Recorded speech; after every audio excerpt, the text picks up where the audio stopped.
Adom TV so Adom TV so be join me dey say dia we can see Senpai sa Ken no pen suja me din the Enoch Kwasi Wolanyo Wallace agudi catch back up the only nomenclature the professor's degree in sports the Regina Wallace the nation's presenter and the medicine kunyana me kono kwanten kwadin smaudo en sa Ken no pen su bi e Ghana agudi eja she no so mam se nyuma kum yensa madama wom na ebo machidom emena no pen eden komo no etiaba one expert I've always told you that betting there is better than sakawa give fast message do it infections do ko herbal shops and pharmaceutical shops in them on sabit me akabina fi sedimo gel and roll on your ultimate pain relieving gel set me kebe no subetia boa shaman me market bi ho na fetema so nya na obetia from na for pain for etia san hwetwen komo se otu bi akoto na se otode ye ho no obetia from 0208219129 na one sedimo gel and roll on phone penny for yen hwetwen komo yen hwe moa emanema 22 ye fama o madama wo me na etechira bo me na no pen so ye den komo no etimi ejaw PM no but ye call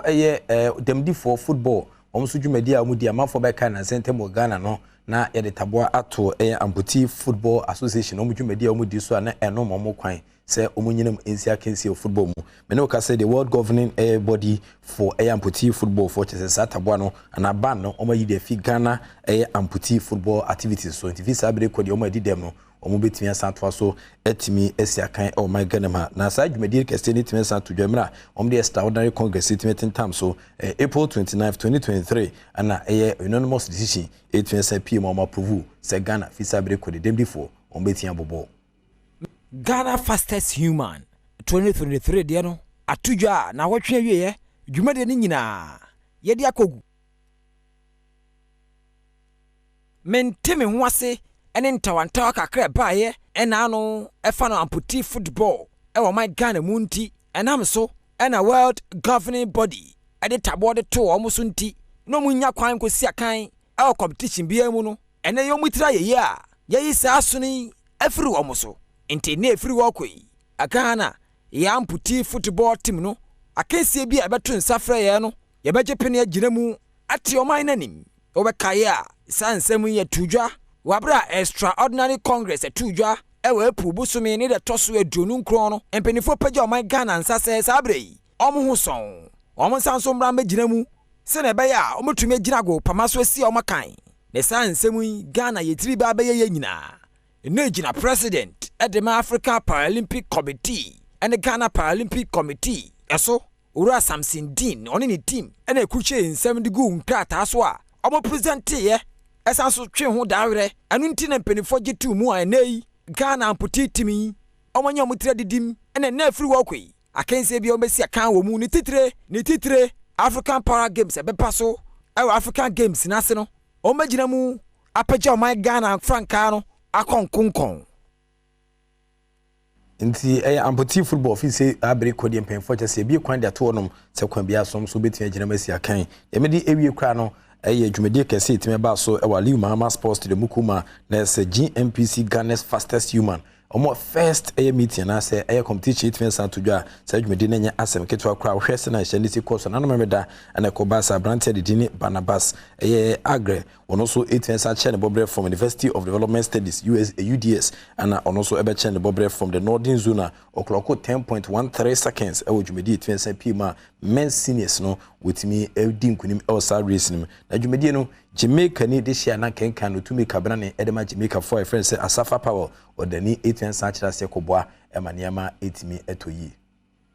Ghana fastest human 2023 de no atudwa na wotwe awie dwumade ni nyina ye de akogu ohwe memo ane maba akopie dwumade na se ewali Mahama agopama kese ne so a tamali na nya agrokra ana 15 emane memo afia na 18 emane memo na ne kwakra mu empenimfo na nkasa ade pemso a ekowi ase omo ebo modene no yede omo medas atu omo kom esanji omo achede yede bibia pemso ewiye ya America tufo yi epo omo ho modene no na Barnabas agre ono kosuku wa UDS ewo tamale ono edi kane wo mema na famu wo ewo senior sinim safu ansanso wa UDS otoso mienu deresa akode enso otoso miensa emamo yi enkofo po mabaso ne maya na famu wo eno nso seniors no ababa Beatrice Boache ona di kane